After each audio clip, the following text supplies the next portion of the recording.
దేవుడు మీ అందరితో మాట్లాడుగాక. ఉదయకాల సమయం దేవుడు మన అందరితో మాట్లాడుగాక.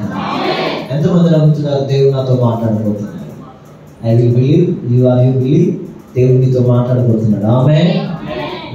దేవుడు మిమ్మల్ని దీవించును గాక. దేవుడు మిమ్మల్ని బలపరచును గాక. పక్కకి చెప్పండి, బాగున్నారని అడగండి. ఇలాగా బాగున్నారా? దేవుడు ఈరోజు నీతో మాట్లాడబోతున్నాడు అని చెప్పండి. దేవుడు నీతో మాట్లాడబోతున్నాడు. ఆమేన్. ఆమేన్ చెప్పండి గట్టిగా. బిడ్డగా వాక్యంలోకి వెళ్దాం. డిస్టర్బెన్స్ లేకుండా మరొకసారి మీ అందరికీ ప్రభువైన యేసయ్య నామములో శుభము కలుగును గాక. ఆమేన్. మంచిది. వాక్యంలోకి వెళ్దాం. యెషయా గ్రంథం 43వ అధ్యాయం. యెషయా గ్రంథం 43వ అధ్యాయం 18, 19 వచనాలు మనం చదువుకుందాం. మునుపటి వాటిని జ్ఞాపకము చేసుకొనకుడి. మునుపటి వాటిని మీరు జ్ఞాపకము చేసుకొనకుడి. పూర్వకాలపు సంగతులు తలంచుకొనకుడి. పూర్వకాలపు సంగతులు మీరు తలంచుకొనకుడి. ఇదిగో నేను ఒక నూతన క్రియ చేయుచున్నాను. ఇదిగో నేను ఒక నూతన క్రియ చేయుచున్నాను. ఇప్పుడే అది మొలుస్తుంది. మీరు దానిని ఆలోచింపరా? నేను అరణ్యంలో త్రోవ కలుగు చేయుచున్నాను. ఎడారిలో నదులను పారజేయుచున్నాను. నేను ఏర్పరచుకున్న ప్రజలు త్రాగుటకు అరణ్యంలో నీళ్లు పుట్టించిన ఎడారిలో నదులను కలుగు చేయుచున్నాను. నేను అడవి జంతువులను అడవి కుక్కలను నిప్పుకోలు నన్ను గణపరచును.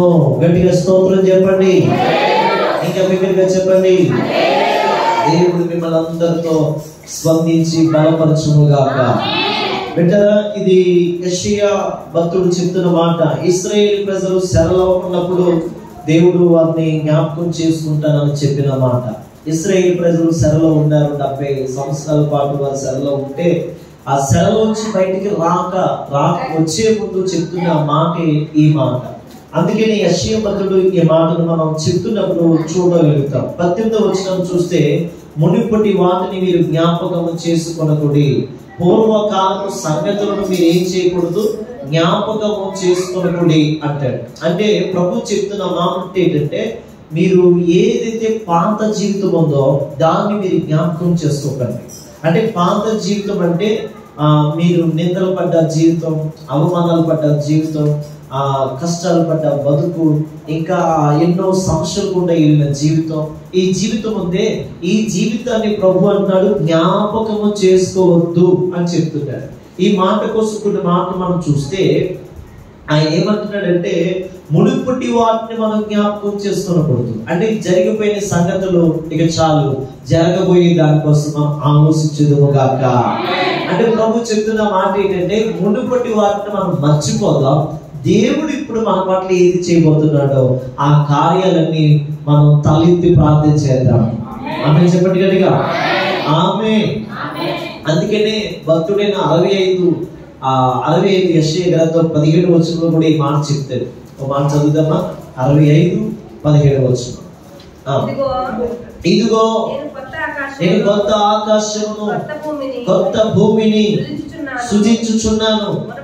మునుపటివి మరవబడును, అవి జ్ఞాపకములకు రావు అని చెప్తున్నాడు. అంటే నేను అంటాను, అక్కడ మనం తీసుకోవాల్సిన మాట ఏంటంటే, మునుపటివి మరవబడతాయి. అంటే మన జీవితంలో ఏదైతే పాతది అయితే ఉందో, పాత జీవితం అనేది ఉందో, లేకపోతే మర్చిపోలేనిది ఉందో, అది మర్చిపోయేటట్లుగా దేవుడే మనకి చేస్తానని చెప్తున్నాడు. అందుకని ఇక్కడ ఈ యొక్క ఇశ్రాయేలు ప్రజలు 70 సంవత్సరాలు చెరలో ఉండి వీళ్ళు అనుకుంటున్నారు పాత జీవితాన్ని జ్ఞాపకం చేసుకుంటున్నారు. ఇక దేవుడు మనకి ఏం చేశాడు, దేవుడు మనకు ఎలా ఉపయోగపడ్డాడు, దేవుడు మనకి ఏ రీతిగా ఆయన మనకి మేలు చేశాడు అనుకోవడానికి ఏమీ లేదు అన్నట్లుగా వారి జీవితాన్ని ఉంటున్నప్పుడు దేవుడు చెప్తున్న మాట, మీరు మునుపటి వాటిని మర్చిపోండి, మునుపటి వాటిని జ్ఞాపకము చేసుకొనకుడి, పూర్వకాలపు సంగతులను కూడా మీరు తలంచుకొనకుడి. ఇదిగో 19 వచ్చిన మాట ఉంది కదా, ఇదిగో నేను ఒక నూతన క్రియ చేయుచున్నాను. అంటే నేను ఒక నూతన క్రియ చేయించున్నాను చెప్తున్నాడు. ఈ బాక్స్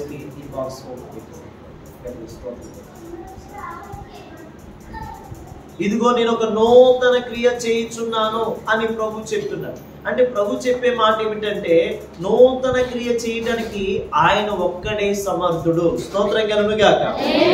ఆమేన్, హల్లెలూయా. అయితే నూతన క్రియ చేయడానికి ఆయన సమర్థుడు. నూతన క్రియ ఆయన చేయబోతాడు. నూతన క్రియలో ఆయన ఉంచుతాడు. నూతన క్రియను ఆయన మన పట్ల జరిగిస్తాడు. నూతన క్రియ చేసేవాడిగా ఆయన మన పట్ల ఉన్నాడు. అందుకనే నూతన క్రియ చేసే దేవుడు మనకు దొరికాడు. గట్టిగా స్తోత్రం చెప్పండి. అందరూ గట్టిగా స్తోత్రం చెప్పండి. హల్లెలూయా. నూతనమైన కృప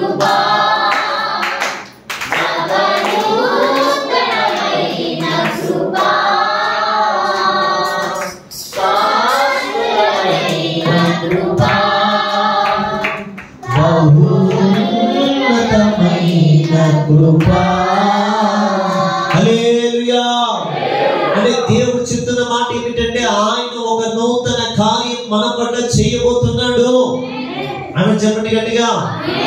అందుకని 19వ వచనాన్ని ఈ రోజు మనం ధ్యానం చేసుకుందాం. వీలైనంత మట్టుకు 19వ వచనంలోనే ఉందాం, ఇంకెక్కడికి వెళ్ళకుండా మనం చూద్దాం. చూడండి 19వ వచనం అంటాడు, ఇదిగో నేను ఒక నూతన క్రియ చేయుచున్నాను, ఇప్పుడే అది మొలచును, అది మీరు దాన్ని ఆలోచింపరా. నేను అరణ్యంలో త్రోవ కలుగు చేయుచున్నాను, ఎడారిలో నదులను పార చేయుచున్నాను అని చెప్తున్నాడు ఆయన.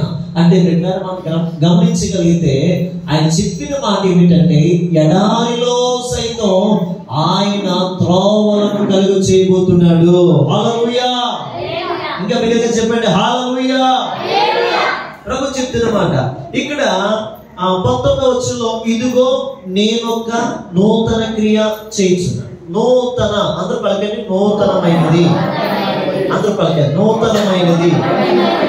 ఈ నూతనమైనది అనే మాట గ్రీకులో 2 అర్థాలు ఇస్తుందండి. ఒకటి ఏమిటంటే గ్రీకులో నోస్ అంటే NEOS, నోస్ అంటే ఆ నోస్ అనగా అర్థం ఏమిటంటే అందరికున్న వస్తువులే మనకు ఉంటాయి. అందరూ చెప్పండి, అందరికున్న వస్తువులే మనకు ఉంటాయి. అంటే గ్రీకులో దీనికి చెప్పిన మాట ఏమిటంటే గ్రీకులో మనం ఆలోచించగలిగితే గ్రీక్ విషయంలో మనం చూస్తే నూతనమైనది అనే మాటకి గ్రీకులో మొదటి అర్థం ఏమిటంటే నోస్. అంటే ఈ రోజు నేను అంటాను అభిషేక్ గారి దగ్గర ఆల్టో కార్ ఉంది, నా దగ్గర కూడా ఆల్టో కార్ ఉంది, సుర్మ గారి దగ్గర కూడా ఆల్టో కార్ ఉంది. ఇలా అంటే అందరి దగ్గర ఉన్న వస్తువులే మన దగ్గర కూడా ఉంటాయి. ఇది గ్రీకులో మొదటి అర్థం నోస్ అనగా. రెండవది నూతనమైనది గ్రీకులో అర్థం ఏమిటంటే కైనోస్. అందరూ చెప్పండి, ఏంటి చెప్పండి, కైనోస్. కైనోస్ అనగా నేను అంటాను అందరి దగ్గర ఉన్న వస్తువులు మన దగ్గర ఉండవు, అందరి దగ్గర లేని వస్తువులు మన దగ్గర ఉండబోతున్నాయి. ఇదే నూతనమైనది. హల్లెలూయా. అంటే ప్రభు చెప్తున్న మాట ఏమిటంటే నీ దగ్గర ఉన్నది ఇంకెవ్వరి దగ్గర ఉండదండి. అంటే దేవుడు ఎలాంటిది నీకు ఇస్తానంటున్నాడంటే బెస్ట్ లో బెస్ట్ ఇస్తానంటున్నాడు. అంటే ఆయన ఎలాంటిది ఇస్తానంటున్నాడంటే నువ్వు కొన్నది మరొకరు కొనలేరు, నువ్వు చేసేది మరొకరు చెయ్యలేరు. అంటే ఎలాంటిది ఇస్తానంటాడు? నోస్ అంటే అందరికి ఉన్నదే అందరికి ఇచ్చేది మనకిస్తాడు. అది వేరే పద్ధతిలో వేరే పనుల్లో మనం చూస్తే. కానీ రెండో మాట ఉంది కైనోస్ అనే మాటలో అర్థం చూస్తే కైనోస్ అనగా ఎవ్వరు కొనలేనిది మనకి దేవుడు ఇవ్వబోతున్నాడు. గట్టిగా స్తోత్రం చెప్పండి. అంటే ప్రభు చెప్తున్న మాట ఏమిటంటే ఇప్పుడు ప్రభు ఏ మాటను వాడుతున్నాడో తెలుసా? ఈ 19వ వచనంలో ఇదిగో అక్కడ చెప్తున్నాడు, ఇదిగో నేను ఒక నూతన క్రియ చేయించున్నాననే మాటకి ఏది వాడాడంటే అక్కడ నోసు వాడలేదు, కానీ అందరికి ఇచ్చేదే ఇస్తానని చెప్పట్లేదు. కానీ ఎవ్వరికి అంటే నేను ఇచ్చేది నీ దగ్గరే ఉంటుంది కానీ ఇంకెవరి దగ్గర ఉండదు. అంటే నువ్వు ప్రపంచం అంతా తిరిగినా సరే, రాష్ట్రం అంతా, దేశం అంతా, మొత్తం ఆంధ్ర అంతా తిరిగినా సరే నువ్వు ఎక్కడికి వెళ్ళినా సరే నీ దగ్గర ఉన్న వస్తువు కానీ, నీ దగ్గర ఉన్న పేరు కానీ, నీకు ఇచ్చిన ఘనత కానీ, నీకు చేయబోతున్న అద్భుతం కానీ ఇంకా మరి ఎక్కడ దేవుడు ఉంచాడట అదే కైనోస్ గా మారుస్తారని దేవుడు చెప్తున్నాడు. ఆమేన్. అంటే దేవుడు ఎంత శ్రద్ధ నీ పట్ల వహిస్తున్నాడు చూడండి. అర్థమైందండి మీకు? అమ్మా అర్థమైందా? అర్థమైతే ఇలా ఉంటాం మీకు. స్తోత్రం కలుగుగా. అంటే అందరికి ఇచ్చేది ఇవ్వడంటే దేవుడు మనకి ఒక ప్రత్యేకమైనది ఇస్తాడు. ఆమేన్. నేనంటాను విజయ్కి ఇప్పుడు అందరూ స్విఫ్ట్ డిజైర్ ఏదో ఆడుతున్నాం, స్విఫ్ట్ డిజైర్, ఇక మనం వాడే వెన్యూ, క్రీడా, కియో రెండు ఉన్నాయి కదా, ఇలా కొన్ని ఉన్నాయి. కానీ దేవుడు ఏమి ఇస్తాడు తెలుసా? పెద్దది ఏంటి చెప్పండి? BMW. స్తోత్రం గారు గాక. అంటే నేను అంటాను, అంటే అది కూడా ఎక్కడో కనిపిస్తుంది, కానీ నేను అంటాను దేవుడు ఇచ్చేదంట అలా ఉంటదట. అంటే కైనోస్ అంటే ఎవ్వరు ఇవ్వలేనిది దేవుడు మనకి ఇస్తారని వాగ్దానం చేస్తున్నాడు. నమ్మితే గట్టిగా స్తోత్రం చెప్పండి. ఎంతమంది నమ్ముతున్నారు ఈరోజు? ఎవరు ఇవ్వలేనిది, ఎవరు చేయలేనిది, ఎవరు ఇవ్వలేనిది, ఇంతవరకు నీ తల్లిదండ్రులు ఇవ్వలేనిది, ఇంతవరకు నీ కుటుంబం ఇవ్వలేనిది, ఇంతవరకు నీ ప్రజలు చేయలేనిది, ఇంతవరకు నాయకులు ఇవ్వలేనిది నా దేవుడు ఆయన ఒక కైనోస్ గా మారి ఒక నూతన కార్యము నీ పట్ల చేయబోతున్నాడు. అందుకని ప్రభు చెప్తున్నాడు, ఇదిగో నేను ఒక నూతన క్రియ చేస్తున్నాను అని చెప్తున్నాడు. ఇంకా ఆ మాట కోసం మనం చదివితే ఉంటే అలాగా ఆయన మన పట్ల చెయ్యాలంటే, అలాంటి కైనోస్ అనేది మన పట్ల జరగాలంటే, అంత గొప్ప కార్యం మన పట్ల జరగాలంటే మనం పాత తిత్తులో ఉన్నట్లుగా ఉండకూడదు. అంటే పాత భక్తి మన దగ్గర ఉండకూడదు, ఇంకా పాత స్థుతులు మన దగ్గర ఉండకూడదు, పాత జీవితం మన దగ్గర ఉండకూడదు. మనకి ఎలాంటిది కావాలంటే ఒక కొత్త తిత్తులోకి వచ్చినట్లుగా మనం వచ్చుతాము గాక. అంటే నేను అంటాను, అలాంటి అభిషేకం, అలాంటి కార్యం, అలాంటి నూతనమైన కార్యాలు మన పట్ల దేవుడు చేయాలంటే నీవు పాత మనిషిగా ఉంటే నీ పట్ల జరగవు. కానీ ఒకవేళ అది జరిగినా సరే ఆ పాత తిత్తి ఏమైపోద్ది? పగిలిపోద్ది. కాబట్టి అది పగిలిపోకుండా ఉండాలంటే నువ్వు ఎలా మారాలంటే కొత్త తిత్తులాగా మారాలి. గట్టిగా చప్పట్లు కొట్టండి.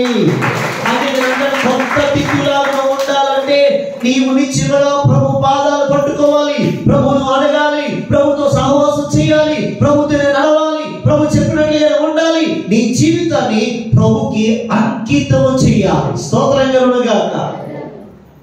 మనం ఏం చేస్తాం? మనుషులకి అంకితం ప్రియుడా అన్నారు. ఎవరి పిల్లలు? భర్తలు అన్నారు అంకితం నా భార్య, అంకితం నా భార్య అంటారు. ఏమండి ఈ భార్య అంటున్నారు అంకితం నా భర్త, నా జీవితం అంతా నీకేనయ్యా అంటారు.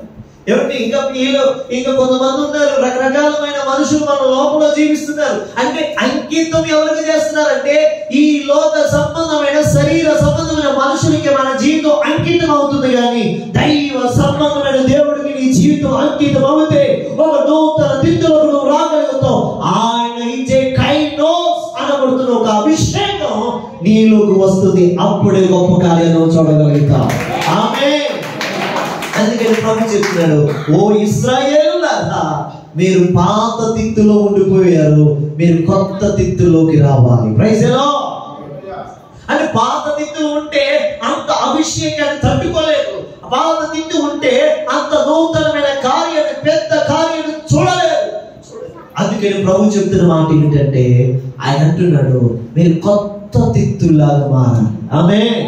ఈ పక్కకి ఇలా కొట్టి చెప్పండి, నీవు కొత్త తిత్తుగా ఉండాలి. నీవు కొత్త తిత్తుగా ఉండాలి. ఆమేన్. అంటే నేను అంటే ఖచ్చితంగా కొత్త తిత్తుగా మనం మారితేనే గొప్ప కార్యాలు మనం చూడగలుగుతాం. ఓకేనా? నూతనమైనది అనే మాటకి నోస్ కాదు దేవుడు చేసేది మన పట్ల, కైనోస్. అందరూ చెప్పండి, నోస్ కైనోస్. ఆమేన్.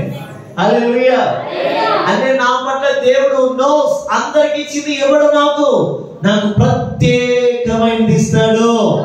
నమ్మితే గట్టిగా చప్పట్లు కొట్టాను. హల్లెలూయా. అర్థమైందా? చదువు అర్థమైందా? అందరికి ఇచ్చింది ఎవడో నీకు ప్రత్యేకమైన మనకి ఇస్తాడు. అందరికి ఇచ్చింది మనకి ఎవడు దేవుడు ప్రత్యేకమైన కృప మనకి ఇస్తాడు. అందరికి ఇచ్చినట్టుగా మన పట్ల ఉంచడు దేవుడు. ఒక ప్రత్యేకమైన జీవితాన్ని మనకి ఇస్తాడు దేవుడు. నీ కాలనీలో నువ్వు ప్రత్యేకంగా ఉండబోతున్నావు. నీ ఇంట్లో నువ్వు ప్రత్యేకంగా ఉండబోతున్నావు. యోసేపు అన్నదమ్ముల దగ్గర ఆ యాకోబు యొక్క సంతానంలో యోసేపు ఒక ప్రత్యేకమైన వాడు. అందుకనే యోసేపుని దేవుడు ఉన్నతమైన శిఖరాలకు తీసుకెళ్ళాడు. స్తోత్రం కలుగును గాక. గొర్రెలు కాసుకుంటున్న దావీదును చూస్తుంటే అక్కడ వాక్యం చెప్తుంది, అన్నలు, తండ్రి, కుటుంబం అంతా సీదరించారట. సీదరించే కావాలనే దావీదుకి గొర్రెలు కాపురిగా పెట్టారట. ఈయన కడసెట్టాడు, ఈయనకి ఈ జాబే కరెక్ట్ అని చెప్పి గొర్రెలు కాపురిగా పెట్టారట. కానీ గొర్రెలు కాపురిగా ఉన్న దావీదు, కొండలను తిరుగుతున్న దావీదు, ఎక్కడ ఉన్న దావీదుని దేవుడు చూశాడు. దేవుడు అనుకుంటున్నాడు, నానా దావీదు, నేను నోసులాగా ఉంచట్రా, అందరికి ఇచ్చినట్టుగా నీకు అలాంటి కృప ఇవ్వను, నీకు ఒక ప్రత్యేకమైన కృప ఇవ్వబోతున్నాను. ఆ కృప ఎక్కడ ఉంటదంటే సింహాసనం మీద కూర్చోబెట్టబోతుంది. హల్లెలూయా. అంటే ఆ సింహాసనం మీద కూర్చుంటే కృప దావీదుకు దేవుడు ఇచ్చాడు, పెట్టారు. హల్లెలూయా. వీళ్ళని గమనించండి, ప్రభు చెప్తున్నాడు అంటే అందరికి ఇచ్చింది నీకు ఇస్తే పెద్ద విషయం ఏముండదు. స్తోత్రం కలుగును. 2000 డ్రెస్ నీకిస్తే నాకిస్తే ఇంక పెద్ద విషయం ఏముంటది. ఇస్తే 5000, ఆ 10,000 ఇవ్వాలి దేవుడు మనకి. ఆమేన్. నేనంటే అందరికి ఇచ్చింది ఇస్తే మనకి ప్రశ్న ఏముండదు. అందరికి వేసిన కర్రీ అయితే మనకి ఎలా ఉంటుంది ప్రశ్నలు? నేను మీకు ప్రశ్నలుగా ఉండేవండి అంటారు చాలా మంది. అవునా కదండి? అవునారే? అవునా కాదా? ఏమీమా ఈ రోజు నాకు ప్రశ్నలుగా ఉండిందంట. ఏం చేసావు ప్రశ్నగా? అన్నయ్య అందరికి తెచ్చిన తేలదండి, మీకు అందరికి పప్పు సరే. స్తోత్రం కలుగును. అందరికి పప్పే, కానీ మీకు మటుకు అన్నయ్య మీకు ఇష్టమైంది, నీకు ఇష్టమైంది ఏంటండి? నాకు కూడా. స్తోత్రం కలుగును. నీకు ఇష్టమైనది వండారన్నయ్య, పాకం కావాలి వండారన్నయ్య. ఇదే ప్రశ్న. స్తోత్రం కలుగును. అంటే నేను అంటాను, అందరికి ఇచ్చింది ఇవ్వడంట మనకి. దేవుడు ఒక ప్రత్యేకమైనది దేవుడు ఇవ్వబోతున్నాడు. ఆమె చెప్పండి గట్టిగా. వీళ్ళని మీరు ఆలోచించండి, ఒక నూతనమైన కార్యం దేవుని పట్ల చేయబోతున్నాడు. పక్కకు చెప్పండి, నూతనమైన కార్యం పట్ల చేయబోతున్నాడు. ఎస్, నూతనమైన కార్యం పట్ల చేయబోతున్నాడు. నూతనమైన కార్యం పట్ల చేయబోతున్నాడు. చెప్పండి, నూతనమైన కార్యం పట్ల చేయబోతున్నాడు. Yes, receive. ఒక నూతనమైన కార్యం పట్ల చేయబోతున్నాడు. విశ్వాసంతో చెప్పండి, పక్కవారికి విశ్వాసంతో చెప్పండి, నూతనమైన కార్యం పట్ల చేయబోతున్నాడు. మానవా, నూతనమైన కార్యం పట్ల చేయబోతున్నాడు. నూతనమైన కార్యం పట్ల చేయబోతున్నాడు. నూతనమైన కార్యం కైనో సనబడుతున్న ఎవరు పొందబడిన కార్యం నా దేవుడు నీ పట్ల జరిగించబోతున్నాడు. అంటే నేను అంటే ఎంతవరకు ఎవరు చేయలేనిది నా దేవుడు నీ ద్వారా జరిగించబోతున్నాడు. ఆ గొప్ప కార్యం చూసి ప్రజలు రాబోతున్నారు. ఆమేన్. అందుకే ఇక్కడ కొన్ని మాటలు చూద్దాము. త్వరగా రండి చూద్దాం. త్వరగా యెషయా గ్రంథం 48:6 చూద్దాం. 6 చూద్దాం. నీవు ఆ సంగతి విని ఉన్నావు, ఇదంతయు ఆలోచించుము, అది నిజమని మీరు ఒప్పుకొనవలెను కదా. తెలియని మరుగైన కొత్త సంగతి నేను ఇక మీద మీకు తెలియచేయబోతున్నాను. హల్లెలూయా. అంటే ప్రభు చెప్తున్న మాట, తెలియని కొత్త సంగతులు నా దేవునికి తెలియచేయబోతున్నాను. బిలీవ్. నమ్ముతున్నారా? Are you happy? ఉన్నారా? ఉత్సాహంగా సంతోషంగా ఉన్నారా? నమ్ముతున్నారా? ఆయన నీకు తెలియని మరుగైన కొత్త సంగతులు నీకిక మీదట ఆయన తెలియచేయబోతున్నాడు. ఇదే నూతనమైన కార్యము చేసే సంగతి. హల్లెలూయా. ఇంకా 42 యెషయా 42:9 కూడా చదవండి. మునుపటి సంగతులు సంభవించిన కదా, కొత్త సంగతులు నేను మీకు తెలియచేయబోచున్నాను. సంగమా, పుట్టక మునుపే వాటిని అదిగో అంటే పుట్టక మునుపే అవి మీకు తెలియచేయుచున్నాను. హల్లెలూయా. ఎంత అద్భుతం అండి! దేవుడు మాటలు ఎంత అద్భుతంగా ఉంటాయంటే నిజంగా. చూడండి ఆ మాట చదవండి. ఏమండి? కొత్త సంగతులు తెలియచేయుచున్నాను, నువ్వు పుట్టక మునుపే వాటిని మీకు తెలుపుచున్నాను. అంటే నువ్వు పుట్టక ముందే ఆ కొత్త సంగతులన్నీ నా దేవుడు రహస్య స్థలమైన మరుగులో, ఆ రహస్య స్థలంలో ఆయన దాచిపెట్టాడు. ఆ దాచిపెట్టిన ఆ యొక్క కొత్త సంగతులని నీవు పుట్టిన తర్వాత ఆయన జరిగించబోతున్నాడు. అంటే కొత్త సంగతులు నీకు జరిగించాలని ఆశపడుతున్నాడు. కొత్త నూతనమైనది చేయాలని ఆశపడుతున్నాడు. నూతనమైన సంగతులు మీరు వినాలని ఆశపడుతున్నాడు. అందుకనే అలాగ మనం చేయబడాలంటే, అలాగ మనం ఉండాలంటే, అలాంటి సంగతులు మనం వినాలంటే మనం ఏం చేయాలో చూడండి. కొరింథీయులకు రాసిన పత్రికలో ఈ మాట మనకి స్పష్టంగా కనిపిస్తుంది. 5వ అధ్యాయం 1 కొరింథీయులకు రాసిన పత్రిక 2వ పత్రిక 5వ అధ్యాయం 17వ వచనం చదవండి.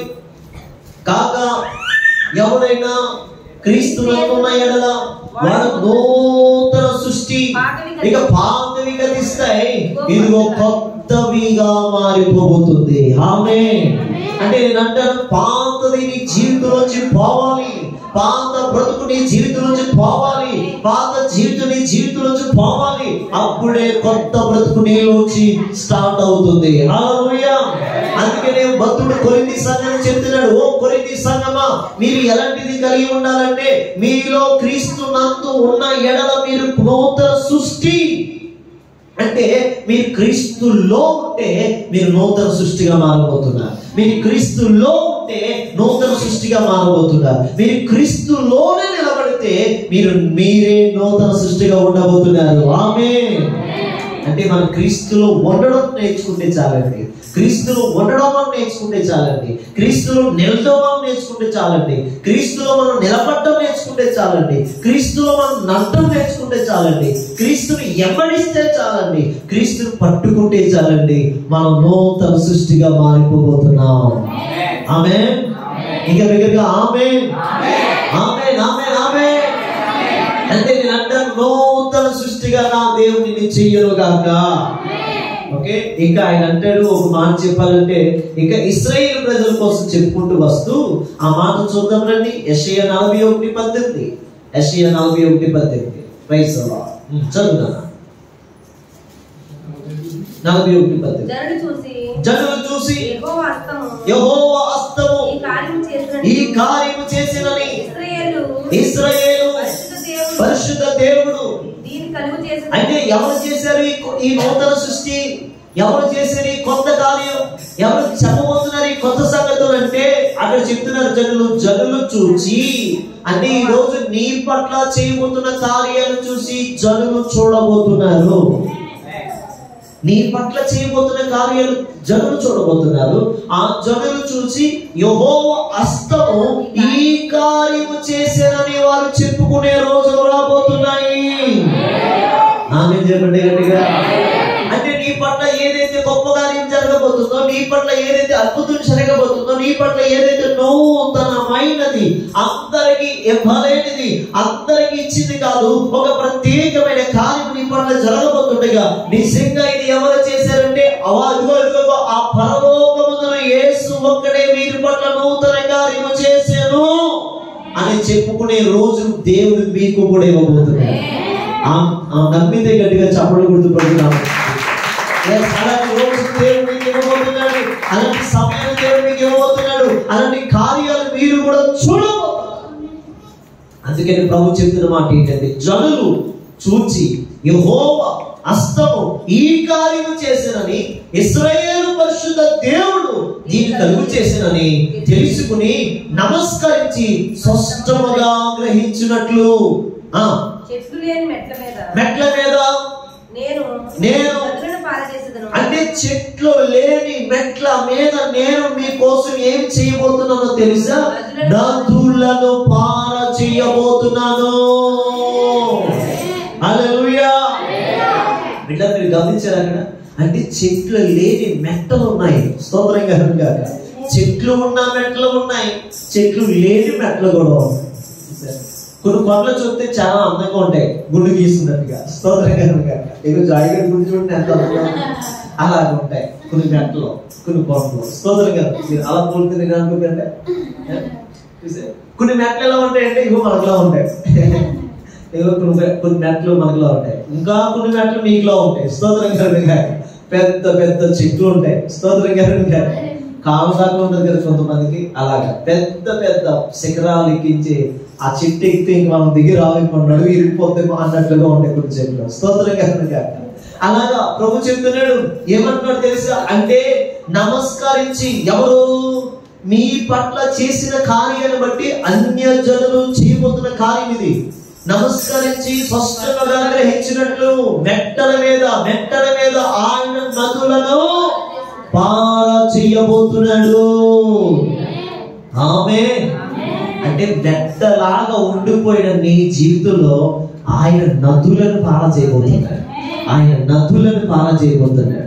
ఎంతమంది ఇక్కడ మెట్టల్లా ఉన్నాయో నాకు తెలియదు, దేవుడు మీతో మాట్లాడుతున్నాడు. మీ జీవితాలు ఇక్కడ కొన్ని మెట్టల్లా ఉన్నాయి. అంటే మెట్టలు అంటే ఏంటి? రాయి మెట్టలు అంటే నేను మెట్టల్లాగా ఉండడం అంటే కొన్నిసార్లు గత వారం నేను సువార్తకి వెళ్తే ఒక పాస్టర్ గారు నాకు చెప్పలేదు, అక్కడ కాలేజీ ప్లేస్ కాదు అది వాస్తవానికి. కానీ కొద్ది దూరం దగ్గర ఒక 40 కిలోమీటర్లు బాగా ఉంది. అక్కడి నుంచి ఒక 10 కిలోమీటర్ల పైనే కారు వెళ్ళే ప్రాంతం కాదు, బండి వెళ్ళే ప్రాంతం. బండి కూడా మేబీ పడిపోతుంది అనమాట. అంటే స్లిప్ అయిందంటే పడిపోతాం, అలాంటి ప్రాంతం అది. అంటే మెట్లన్నీ లేచిపోయి ఉన్నాయన్నమాట. ఆ ప్రాంతానికి ఇంకా తప్పలేదు, ఇంకా కారు మీద వెళ్ళడం. వెనకనమో లగేజ్ ఉంది, ఇంకా నాకు ప్రాణం అంతా ఎక్కడికో పోతుంది. స్తోత్రం కలుగును గాక. ఎందుకంటే మళ్ళీ దానికి ఏ రిపోర్ట్ వచ్చినా మనం బాగు చేయలేదు. ఈ ఏంటి ఇలా వచ్చిందని చెప్పేసి ప్రభా ఏది దేనికి తగలకూడదయ్యా, కింద పాటికి ఆ కారు కింద ఉన్న పాటికి సంపన్న ఉంటుంటది, ఇంజన్ ఆయిల్ పెట్టుకునేది, ఆ దానికి తగలకూడదయ్యా, కొట్టడానికి తగలకూడదయ్యా, దేనికి ఏది అవ్వకూడదయ్యా అని చెప్పి అలాగా ప్రార్థన చేసుకుంటే నెమ్మదిగా నేనే తోలాను. దేవుడు మళ్ళీ ఇంటికి వచ్చేంత వరకు కృప చూపించాడు. కానీ స్తోత్రం చెప్పండి. అంటే మెత్తగా ఉన్న ప్రాంతాల్లో కూడా దేవుడు ఏం చేస్తాడట? నదులను పార చేస్తాడట. గట్టిగా చెప్పగలుగుతాడు. అంటే మెత్తగా ఉన్న నీ జీవితంలో, ఎవ్వరు ఇష్టపడని నీ జీవితంలో, అయ్యయ్యో ఈ మార్గాన్ని నేను ఎందుకు వచ్చాను, ఇక్కడికి నేను ఎందుకు వచ్చాను, ఇలాంటి స్థానానికి నేను ఎందుకు వచ్చాను, ఈవిడ ఇంటికి నేను ఎందుకు వచ్చాను, అసలు ఈవిడ మెట్టలా ఉందరా బాబు, ఈ జీవితం మెట్టలా ఉందరా బాబు, ఎందుకు ఇలాంటి మెట్టలాంటి జీవితం నా జీవితంలో వచ్చింది అని చెప్పి ఇసుకుపోతున్న మిమ్మల్ని బట్టి దేవుడు అంటున్నాడు, నదులను దేవుడు మీ మెట్టలని ప్రాంతాల్లోకి, హృదయాల్లోకి ఆయన నదులను పార చేయబోతున్నాడు. అంటే నేను అంటాను, ఒక్కసారిగా నది వచ్చిందా ఎంత పెద్ద రాయనో తొలగిపోవలసిందంటే. అన్న చెప్పండి. అంటే ఒక్కసారిగా నది ప్రవాహం రిలీజ్ అయిందా మెట్టలాగున్న మీ జీవితాలని నునుపుగా మారిపోబోతున్నాయి, సరళముగా మారిపోబోతున్నాయి. అవి కార్యాలు అంటే నేను అంటాను, ఆ ఇష్టపడని స్థలమైనా సరే ఎప్పుడైతే నది వస్తుందో ఆ నది ద్వారా ఇష్టమైన, రహస్యమైన, అంటే ఇష్టపడే స్థలాలుగా మన జీవితాలు ఉండబోతున్నాయి. ప్రభు అది చెప్తున్నాడు. మెట్టల్లా ఉన్న మీ బ్రతుకులను నేను నునుపుగా చేయబోతున్నాను. మెట్టల్లా ఉన్న మీ బ్రతుకులను నేను ఆనందదాయకంగా చేయబోతున్నాను. మెట్టల్లా ఉన్న మీ బ్రతుకులను నేను నదులు పార చేసి నేనేం చేస్తానంటే నునుపుగా చేసి అందరూ నిన్ను ఇష్టపడేటట్లుగా చేస్తాను. ఆమేన్. ఇదండి ఒక మాట. ఇంకొక మాట కూడా మనం చదువుదాం రండి, ముందుకెళ్దాం రండి. ఇంకొక మాట కూడా అంటాడు. నిర్గమకాండం 17:6 చదవండి. ఇక్కడ ఇశ్రాయేలు ప్రజలకి దేవుడు ఏ కార్యం చేశాడో చూడండి. అయ్యా జాగ్రత్తగా ఇదిగో అక్కడ హోరేబులోని బండ మీద నేను ఆ హోరేబులోని బండ మీద నేను నీకు ఎదురుగా నిలిచెదను. నీవు ఆ బండను కొట్టగా ప్రజలు త్రాగుటకు దానిలోని నీరు బయలుదేరని మోషేతో సెలవీయగా ఇశ్రాయేలు పెద్దల కన్నుల ఎదుట అట్లు చేసెను. చాలు. అంటే హోరేబులో మోషే ఉన్నాడు. మోషేతో దేవుడు మాట్లాడుతున్నాడు. ఇదిగో ఆ బండకి ఎదురుగా నువ్వు ఎదురుగా నిలిచి ఉండు, నీవు ఆ బండను కొట్టగా ఆ ప్రజలు తాగుటకు నీళ్లు బండలోంచి నేను నీకు పంపుతాను అని చెప్పాడు. ఆమేన్. బండలోంచి రావడం ఏంటండి? ఆశ్చర్యం కదా. బండలోంచి రావడం ఏంటి? 6 లక్షల మందికి బండలో నీళ్ళు సరిపోతాయా? సరిపోతాయా బండలోంచి నీళ్ళు? కృపవతి గారు, ఒక బండను కొడదాం సరదాగా, మన ఇంటి ముందున్న బండలు నీళ్ళు రా బయటకు అవుతాయి. అవి మనం ఎక్కడ ఉండాలి? హోరేబులో ఉండాలి. ఆమేన్. మోషే హోరేబులో ఉన్నాడు. హోరేబులో నిలబడి చెప్తున్న మాటది, ప్రభు చెప్తున్న మాట ఏమిటంటే, నువ్వు ఆ బండను కొట్టు, ఆ బండతో నువ్వు చక్కగా నిలబడి చెప్పు, నిశ్చయముగా నేను ఏమిస్తాను? నీళ్ళు ఇస్తాను అని చెప్పాడు. ఆమేన్. ఎప్పుడైతే మోషే ఆ బండను కొట్టాడో నీళ్లు బండలోంచి నదులాగా వచ్చాయి. ఎలా వచ్చాయంటే, మనం ఎన్ని నీళ్ళు పైకి ఎక్కించినా సరే ఇంకా అక్కడక్కడ ఏమవుతుంది? చిన్న చుక్క చుక్క చుక్క పన్న అవుతా. ఈరోజు మనం స్నానం చేసినట్టే. స్తోత్రం. మనం ఎన్ని నీళ్లు పట్టినా మనకి ఇంకా తృప్తి ఉండదు. స్తోత్రం కలుగుగా. అంతే కదా. మనకి ఎన్ని కుళాయిలు ఇవ్వండి, ఎన్ని చేయనివ్వండి, ఇంకా తృప్తి ఉండదు. కానీ ఇశ్రాయేలు ప్రజలకు తృప్తి కలిగింది. ఆ బండలోంచి వచ్చిన నీళ్లు 6 లక్షల మంది తాగగా, వారు తృప్తిగా పట్టుకోగా, ఆ బండ ఎప్పుడైతే ఇది సరిపోతుంది అని చెప్పగానే అనుకోగానే ఆ బండలో నీళ్లు అలా ఆగాయి. స్తోత్రం కలుగుగా. అంటే నదిలాగా ప్రవహించాయి. ఈరోజు నేను అన్నాను, బండలాగున్న మన జీవితాల్లో కూడా దేవుడు కార్యాలు ఎలా రాబోతున్నాయంటే నదులు వలె రాబోతున్నాయి. అంటే బండలాగున్న మన జీవితంలోంచి దేవుడే నదులని, జీవజల నదులను దేవుడు మనలోంచి పంపబోతున్నాడు. అంటే బండలాగుండిపోయిన మన జీవితాన్ని దేవుడు ఎలా చేయబోతున్నాడు అంటే అనేక మందికి ఉపయోగకరంగా చేయబోతున్నాడు. అంటే ఏ బండ అయితే ఉపయోగం లేదు అనుకున్నాడు మోషే, ఆ బండలోంచి నీరును దేవుడు రప్పించాడు. అందుకని అక్కడ అంటాడు, యెషయా గ్రంథంలో అక్కడ అంటాడు, ఇదిగో అది ఇప్పుడే మొలుచును, మీరు దాన్ని ఆలోచింపరా? నేను అరణ్యంలో త్రోవ కలిగి చేయుచున్నాను, ఎడారిలో నదులను పారజేయుచున్నాను. అంటే ఎడారి లాంటి మీ బ్రతుకులలో, అడవి లాంటి మీ బ్రతుకులలో, ఎడారి లాంటి మీ బ్రతుకులలో, అరణ్యం లాంటి మీ బ్రతుకులలో దేవుడు ఏమి చేయబోతున్నాడు అంటే నదులను కలగ చేయబోతున్నాడు. హల్లెలూయా. అంటే నదులు అంటే చిన్నది కాదండి. మీ ముందున్న టెస్ట్, మీ ముందున్న నిందలు, మీ ముందున్న అవమానాలు, స్తోత్రంగా ఒక్కసారిగా నది రాగానే యేసు రత్నవేజయం నిందలన్నీ యేసు నామమున ఎక్కడ పోతాయి. స్తోత్రంగా. అవమానాలన్నీ ఎక్కడికి పోతాయి. స్తోత్రంగా. ఇక మనం పట్టుకుందామని సరే ఉండవు. ఉండు నింద ఉండు, ఆ అవమానం ఉండు అన్నాడు. ఉండు బాబాయ్, నేను వెళ్ళిపోతున్నాను, నేను తగ్గలేకపోతున్నాను బాబాయ్ అని చెప్పి ఆ పోర్సులోకి, ఆ నది యొక్క పోర్సులోకి మొత్తం చెత్తంతా కొట్టుకుపోయి సముద్రం కలుస్తుంది. Praise the lord. అంటే మన జీవితంలో కూడా ఇలాంటివి ఉంటాయి. అందుకని ప్రభు అన్నాడు, అరణ్యంలో నేను నీకు త్రోవను కలిగి చేస్తాను, ఎడారిలో నేను నదులను పారజేస్తాను. అంటే నీ జీవితంలో, ఎడారిలో ఉన్న నీ జీవితంలో ఆయన ఖచ్చితంగా నదులను పారజేసే అద్భుతాలు ఈ మధ్యాహ్నం చేయబోతున్నాడు. నమ్మితే గట్టిగా 2 చేతులకి స్తోత్రం చెప్పు. ఆగుకుండా స్తోత్రం చెప్పు. నదులను ఎడారి వంటి నీ జీవితంలో ఆయన నదులను కలిగి చేయబోతున్నాడు, నదులను పార చేయబోతున్నాడు, నదుల వంటి కార్యములు నీ పట్ల ఆయన చేయబోతున్నాడు. స్తోత్రమయ్యా. ఆయన ఖచ్చితంగా ఆయన చేయబోతున్నాడు. అయితే బిడ్డలారా, ఇంకా ఇశ్రాయేలు ప్రజలు ఇలాంటి కార్యాలు నమ్మట్లేదు. ఇంకా ఇశ్రాయేలు ప్రజలు ఇవి నమ్మలేదు. చూడండి, 105 సంకీర్తన 4:41 వచ్చిన మనం చదివితే, బండను చీల్చగా నీళ్లు ఉబికి వచ్చెను, ఎడారిలో అవి ఏరులై పారెను. అంటే నేను అంటాను, బండను చీల్చగా నీళ్లు ఉబికి వచ్చినట్లుగా ఈ రోజు మీ జీవితంలో మీరు పగలగొట్టబడితేనే జీవచరణలు మీలో వస్తాయి. ఆమె చెప్పండి. నీ పక్కకి వెళ్ళబడి చెప్పి పగలు కొట్టబడితేనే, ఎరపబడితేనే, చెప్పండి చెప్పండి, ఎలా అన్నది నలపబడితేనే, అందరు ఇలా నలపబడితేనే, ఎరపబడితేనే, పగలగొట్టబడితేనే నీలోంచి చెప్పండి చెప్పండి నీలోంచి జీవజలాలు రాబోతున్నాయి. నీలోంచి జీవజలాలు రాబోతున్నాయి. నీలోంచి అద్భుతాలు రాబోతున్నాయి. నీలోంచి ఆశ్చర్య కార్యాలు రాబోతున్నాయి. నీలోంచి నా ప్రభు నీకు కావాల్సింది నీ ద్వారా చేయబోతున్నాడు.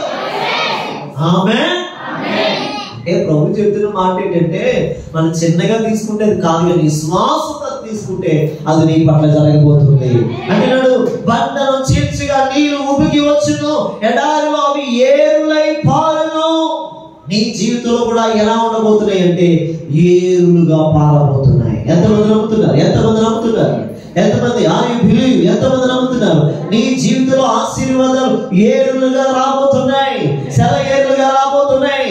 ఉజ్జీవ జ్వాలగా రాబోతున్నాయి. ఏరులుగా నీ జీవితంలోకి ఆశీర్వాదాలు రాబోతున్నాయి. ఆమేన్. ఏరు తగ్గదండి. ఏరు తగ్గదండి. గోదావరి ఏరు తగ్గదండి. కృష్ణ ఏరు తగ్గదండి. ఏమంటే మనుషులు చేసిన ఏర్లే తగ్గవంటే దేవుడు చేసే ఏరు ఎక్కడ తగ్గుతుంది? అడిగి సోదరు చెప్పండి. హల్లెలూయా. పిల్ల కాలంకే అంత పేరుంటే ఇక దేవుడి కాలంకి అంత పేరు ఉండాలి. అడిగి చెప్పండి. హల్లెలూయా.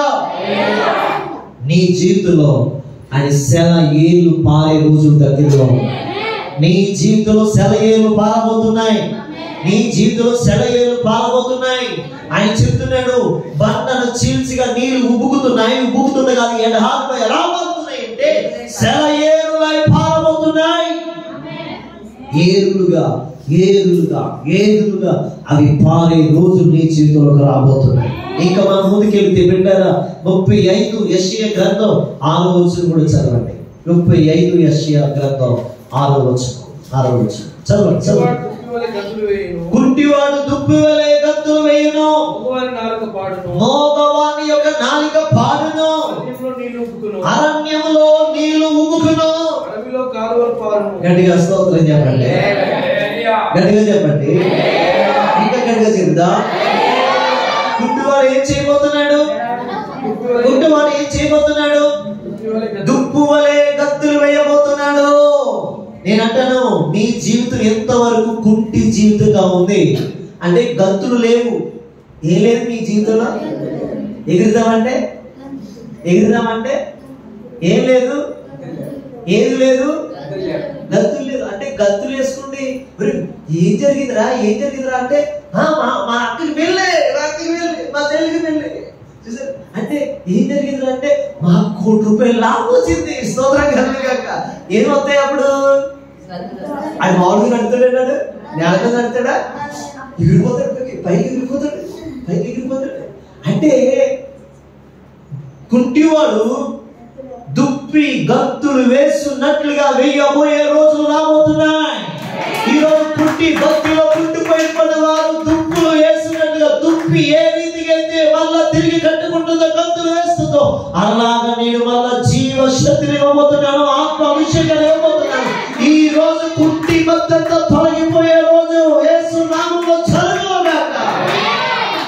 నేను అంటాను, ఎంతవరకు మీరు ఏ భక్తి చేశారో నాకు తెలియదు. ఒకవేళ అది కుంటి భక్తి ఏమో. ఏ భక్తి అది? పక్కన చెప్పు, నీ కుంటి భక్తిని విడిచిపెట్టు. చెప్పు నీ కుంటి భక్తిని విడిచిపెట్టు. చెప్పాలి కదా, నీ కుంటి భక్తిని విడిచిపెట్టు.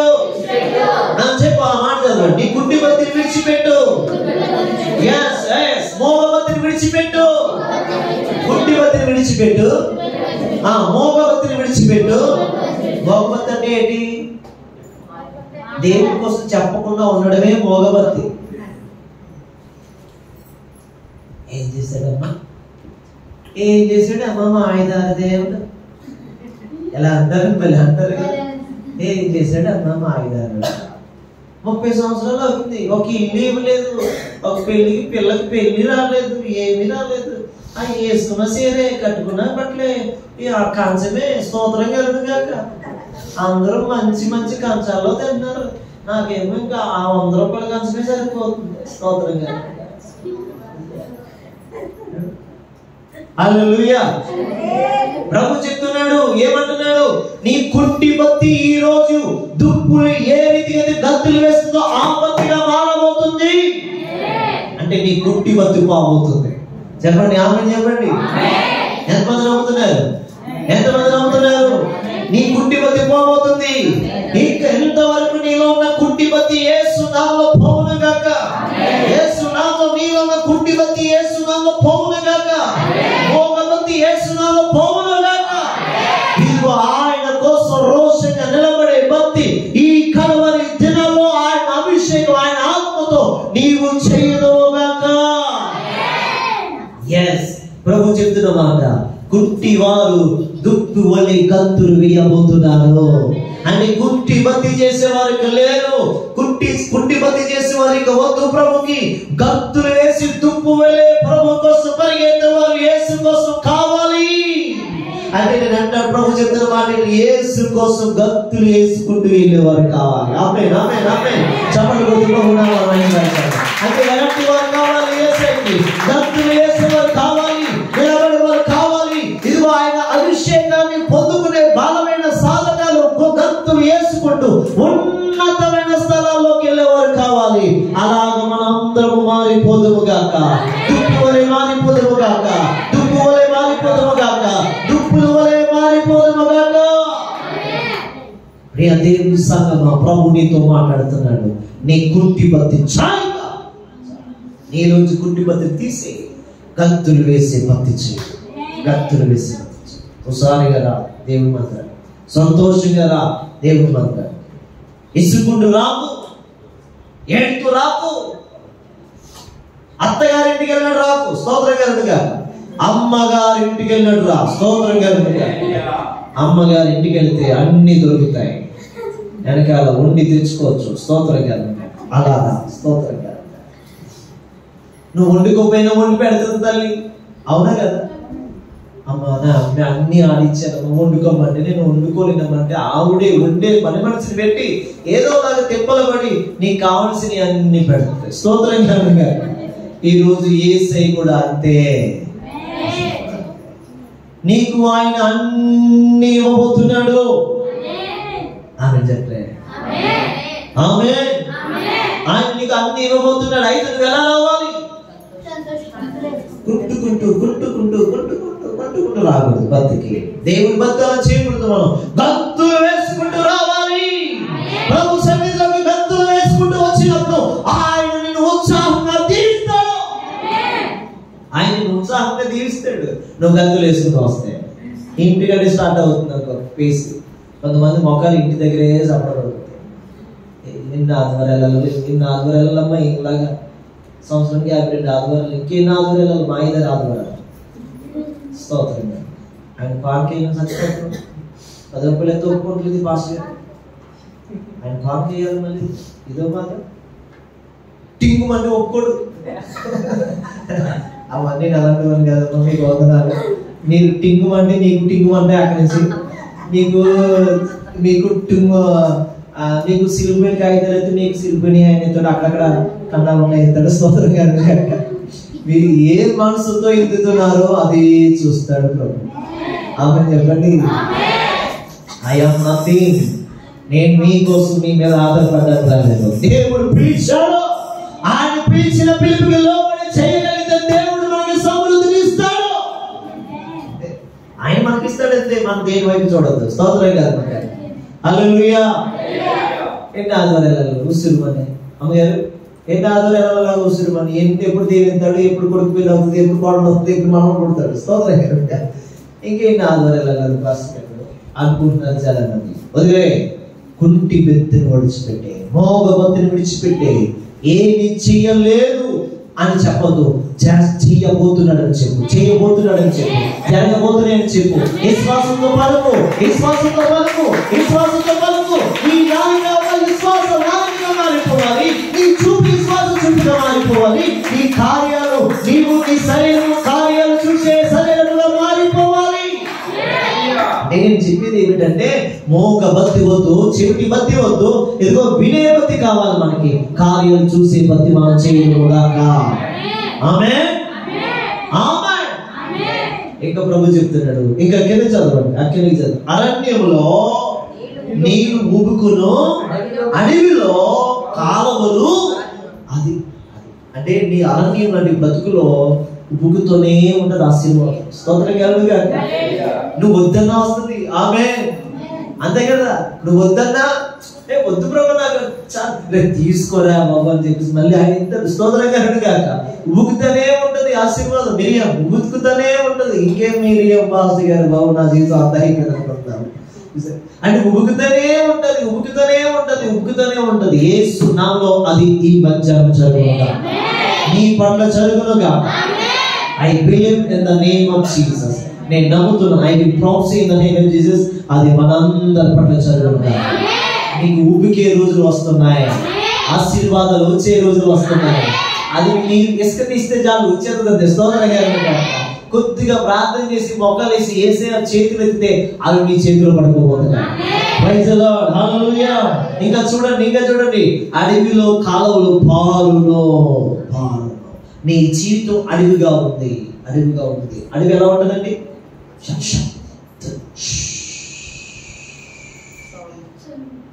మీరు ఎప్పుడైనా అడగండి కదా. ఒకసారి ఇల్లు చూడండి. ఒకసారి మేము స్వాప్ చేయడానికి స్టార్టింగ్లో ఒక 5 years క్రితం అనుకుంటాను, ఒక 4 సంవత్సరాల క్రితమో 5 సంవత్సరాల క్రితమో స్టార్టింగ్లో వెళ్ళాం. ఏజెన్సీ వైపు వెళ్ళాం. 7 కిలోమీటర్లు నడాలి. 7 కిలోమీటర్లు నడిచి వెళ్ళాలి. బండ్లు పక్కనే పెట్టి మేము ఏం చేసామంటే ఆ కొండ ఇలాగా తిరిగి పైకి ఎక్కాలి. స్తోత్రం కాక. అది చిన్న దారి. మా పరిస్థితి ఎలా అయిపోయిందంటే అక్కడ ఒక్కొక్కరు ఒక్కొక్క కర్ర అనుకున్నాం. స్తోత్రం కలుగు కాక. అలా కర్ర అనుకుంటే 7 కిలోమీటర్లు నడిచేవాడి.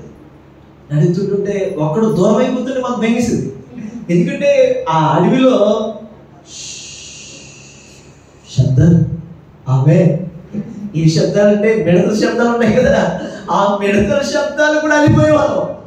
అంటే ఎలా ఉందంటే ఇంకా ఒక్కడిగా ఉన్నామంటే ఇంకా అలిపోయిపోయి ఏ దాన్ని ఏమవుతుందో తెలియదు, భయం. అలా ఉంటుంది అడవి.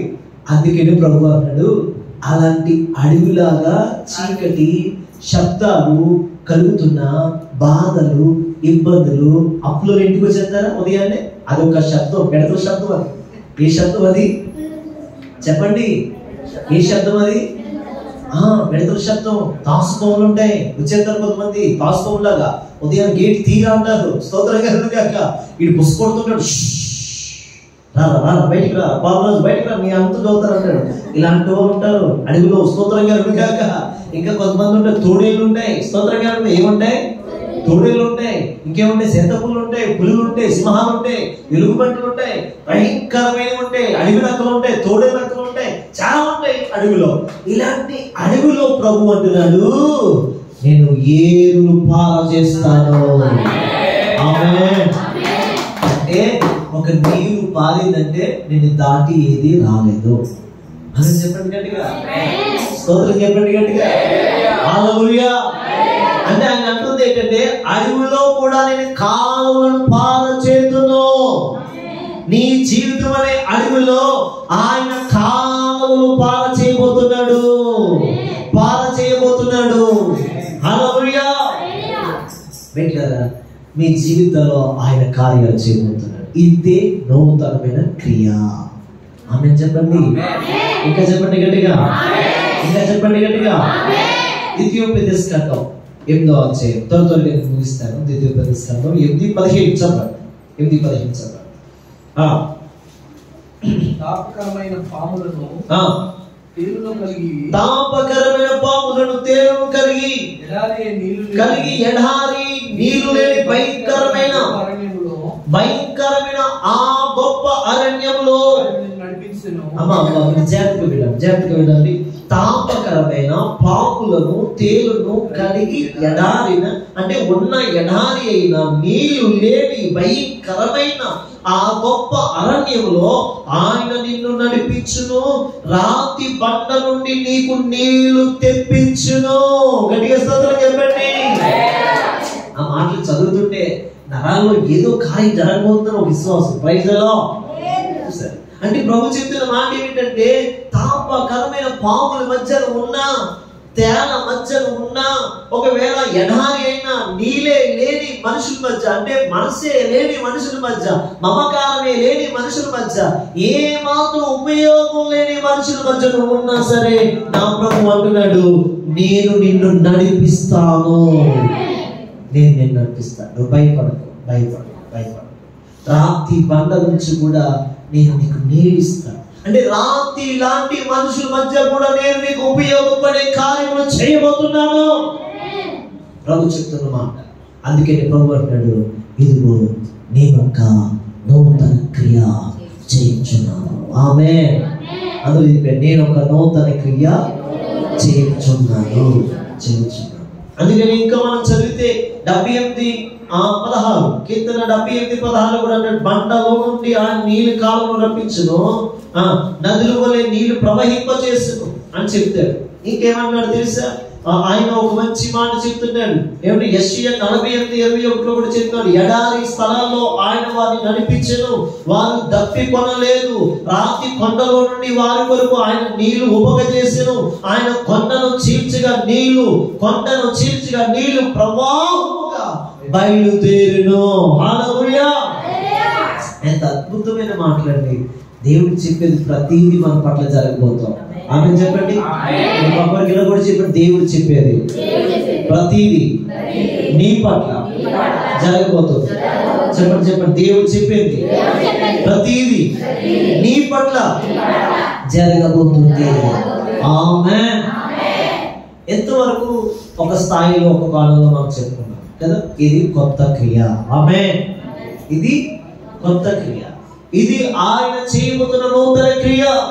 ఇది కైండోస్ అంటే ఎవ్వరికి చేయలేనిది దేవుని పట్ల చేయబోతున్నా. బిడ్డలారా, మీరు చూడండి, చాలా సార్లు మనం విన్న మాట ఏంటి? కొండలపై నుంచి కిందకి నీరు వస్తుంది అని కదా. కొండల్లోంచి కిందకి నీరు వస్తుంది అంటే ఎత్తైన స్థలం నుంచి కిందకి పల్లానికి నీరు వస్తుందని. కానీ ఇది అందరికి జరిగే కార్యం. మీకు అర్థమైందా? అంటే ఎత్తైన స్థలంలోంచి కిందకి పల్లానికి నీరు వస్తుంది అంటే అందరికి జరిగే కార్యాలు. కానీ ప్రభు చెప్పిన మాట ఏంటో తెలుసా? కైనోస్ అంటే ఏంటో తెలుసా? కింద నుంచి పైకి వెళ్ళబోతుంది. కింద నుంచి పైకి వెళ్ళబోతుంది. పై నుంచి కిందకి రావడం పెద్ద విషయం కాదు. నీకు కింద నుంచి పైకి వెళ్ళడం విషయం. ప్రజలు ఈరోజు నేను అన్నాను, నువ్వు కింద ఉన్నావు. మనుషులు అంటున్నారు తొక్కేద్దాం అనుకుంటున్నారు. ప్రజలా చదువురా ఎవరి చదువునండి, ఎవరి తన భార్యని, తన పిల్లల్ని, కుటుంబాన్ని ఏం చేస్తారంటే సమాజం అంతా తొక్కేద్దామని చూస్తారు. ఏం చేద్దాం అనుకుంటారండి? మీరు కనిపించలేదంటే తొక్కేద్దామని చూస్తారండి. అందరూ అనుకున్నారు తొక్కేద్దాం చూస్తారు. కిందగా చేస్తారండి, అణిచివేస్తారండి. ప్రభు చెప్తున్నాడు, చదువు బాధపడుకు, నేను ఖచ్చితంగా నేనేం చేయబోతున్నాను తెలుసా? నేను కింద నుంచి పైకి లేవనెత్తబోతున్నాను.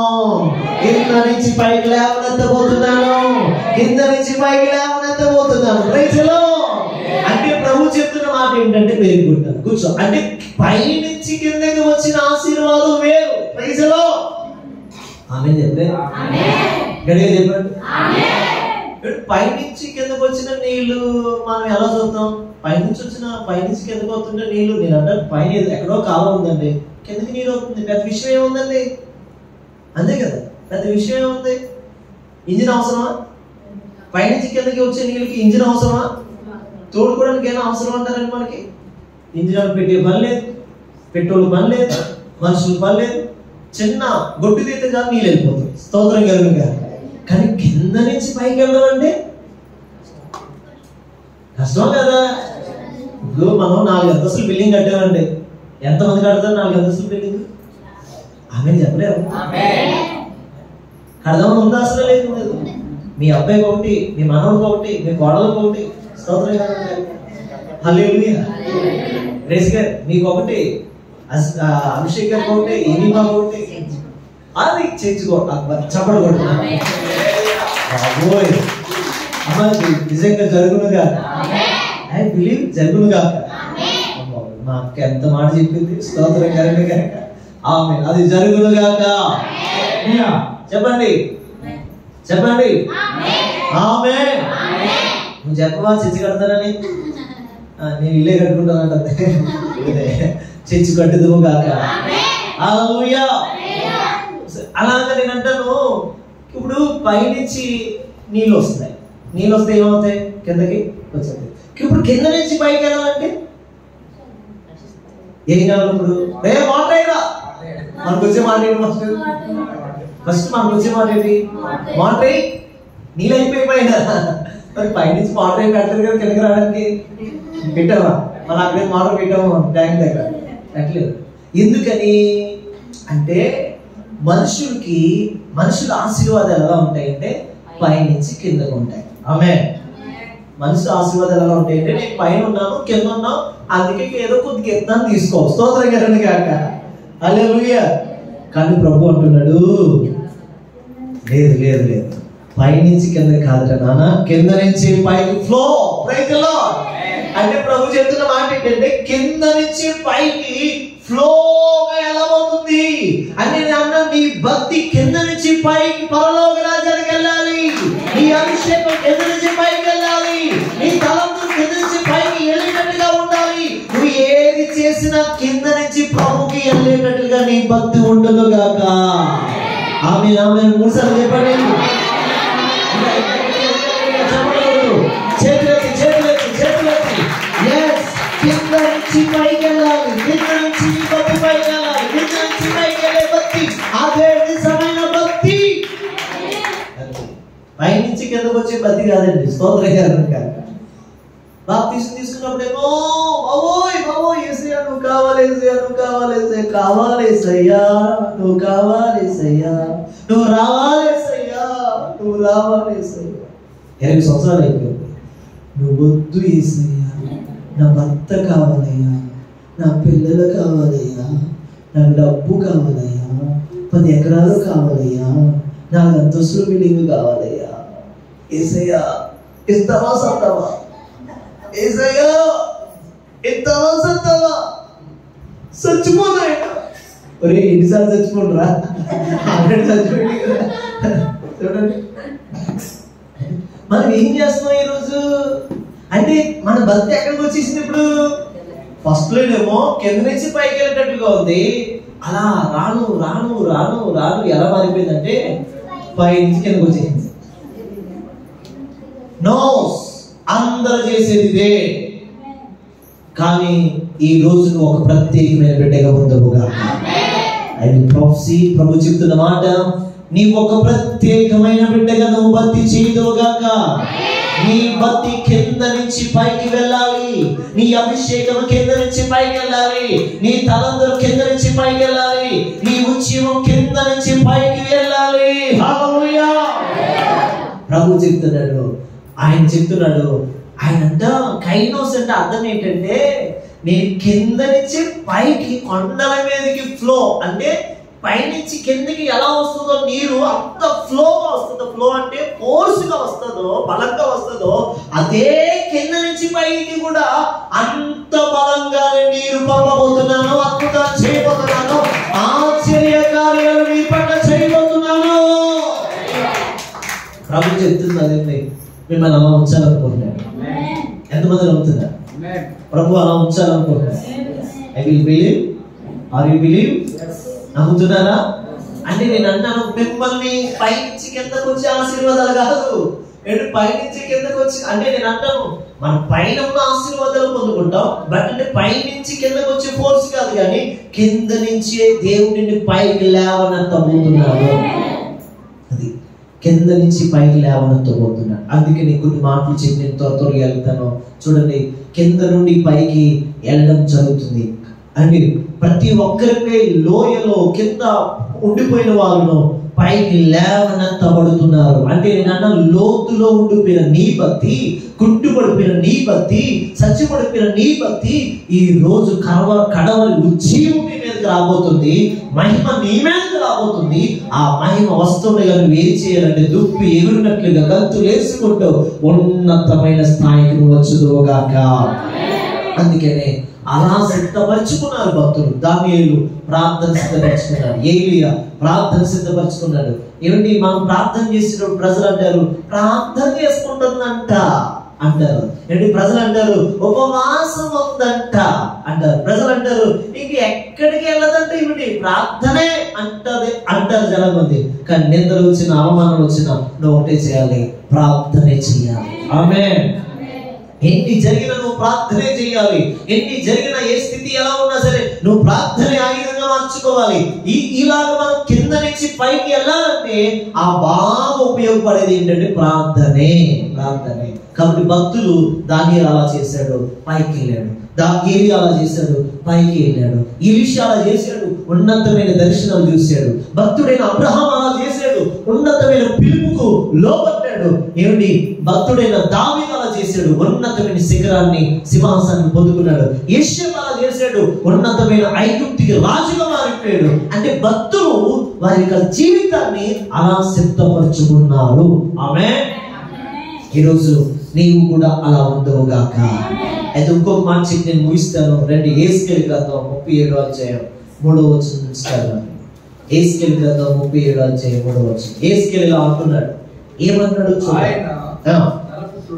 నరపుత్రుడా, ఇరిగిపోయిన ఎండిపోయిన ఈ ఎముకలు బ్రతకగలవా అని నన్ను అడగగా, ఎవరు అడుగుతున్నాడు? దేవుడు యేస్కేలుతో చెప్తున్న మాట. నా వైపు చూడండి, దేవుడు యేస్కేలుతో చెప్తున్న మాట. ఎండిపోయిన ఎముకలు మరలా బ్రతకగలవా అని అంటున్నాడు. అప్పుడు యేస్కేలు అంటున్నమాట చదువునా, ప్రభువా యెహోవా అది నీకే తెలియనయ్యా. అందుకైనా ప్రవచనమెత్తి ఎండిపోయిన ఈ ఎముకలతో ఇట్లను. అందుకు యేసు చెప్తున్నాడు, దేవుడు చెప్తున్నాడు, నువ్వు ఎండిపోయిన ఈ ఎముకలతో చెప్పుము. ఎండిపోయిన ఎముకలారా యెహోవా మాట ఆలకించండి. ఎముకలకు అదిగో ఎండిపోయిన ఎముకలతో నువ్వు ఇలా చెప్పు, ఎండిపోయిన ఎముకలారా యెహోవా మాట ఆలకించండి. ఈ ఎముకలకు ప్రభువైన యెహోవా సెలవిచ్చుచున్నది ఏమనగా, మీరు బ్రతుకున్నట్లు మీలోకి నేను జీవాత్మను ఊదుచున్నాను. చర్మము కప్పి నరమునిచ్చి మాంసము పొదిగి శరము మీ మీద కప్పెదను. జీవాత్మ ఉంచగా బ్రతుకుదురు. అప్పుడు నేను యెహోవానై ఉన్నానని మీరు తెలుసుకొందురు. ఆయన నాకు ఇచ్చిన ఆజ్ఞ ప్రకారం నేను ప్రవచించుచుండగా అమ్మా గడగడమను ధ్వని ఒకటి పుట్టెను. అప్పుడు ఎముకలు ఒకదానితో ఒకటి కదలడం మొదలు పెట్టాయి. చూచుచుండగా వాటి మీదకి వచ్చెను, వాటి పైన చర్మము కప్పెను. అవును. అయితే వాటిలో జీవాత్మ ఎంత మాత్రము లేకపోగా అప్పుడు ఆయన నరపుత్రుడా జీవాత్మ వచ్చినట్లు ప్రవచించుము. ప్రభువు యెహోవా సెలవిచ్చినదేమనగా, ఈ మాట చదవనంతరం జీవాత్మ నరుల్లోకి నాలుగు దిక్కు నుండి వచ్చిన నరులైన వీరు బతుకున్నట్లు వారి మీద ఊపిరి విడువము. గట్టిగా చప్పట్లు కొట్టి చూడండి, ఇక్కడ ఏమంటున్నాడు, మార్గాన్ని మనం సిద్ధపరచుకుంటే కైనోస్ అనే కార్యం నీ పట్ల జరగబోతుంది. అంటే మనం మార్గాన్ని సిద్ధపరచుకుంటే చాలండి, దేవుని కార్యం సఫలం చేయబోతుంది. మనం ఎన్నుకున్న మార్గం సరైనది, మనం ఉండే స్థలం సరైనది, మనం చేసే పద్ధతి సరైనది. Praise the lord.